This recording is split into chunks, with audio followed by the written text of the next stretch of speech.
Right, this is the prototype of the ElectrOboe, which initially I just made 16 keys, and this is the bit I designed, and then this is an off-the-shelf.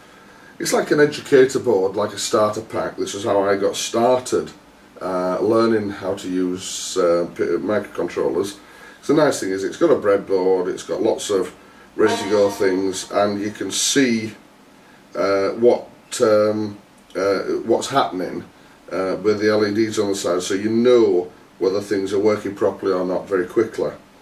What I did with this then was connect that through to these with these buses, and then wrote a very simple piece of software which does nothing more than the same as the ElectrOboe, create a MIDI out that goes to the keyboard, and we've got the French horns set up in the VST. What it does mean is that on this keyboard you press the key,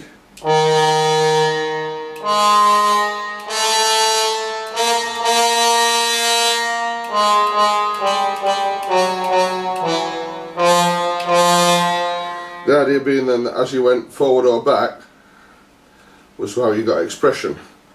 You can actually see the lights lighting up as you go forward and back, or probably just. The idea being but what I did find, which is where the whole idea fell apart, was if I hold the note, when you press forward or backwards, the note stops sounding.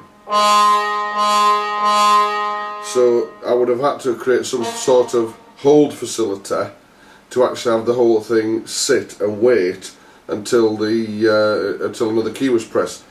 So I very quickly lost heart with this, and this is one of the things that I said in a recent seminar.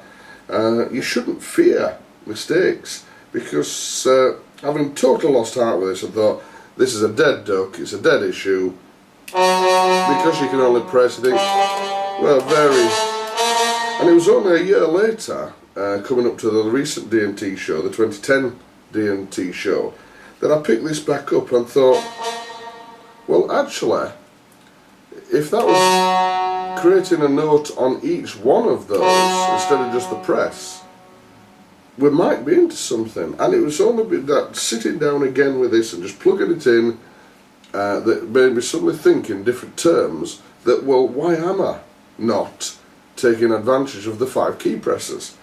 And of course, because the software can deal with it, it can make it do whatever it wants with any one of these key presses, I suddenly thought, well, perhaps I should revisit it. Hence, we now have the complete working ElectrOboe with the programmability on each of the key presses delivering a different number. But yeah, don't be frightened of making mistakes. It's I have more dead ideas sat around than I could dare to imagine, and none of them upset me, because each one taught me something else.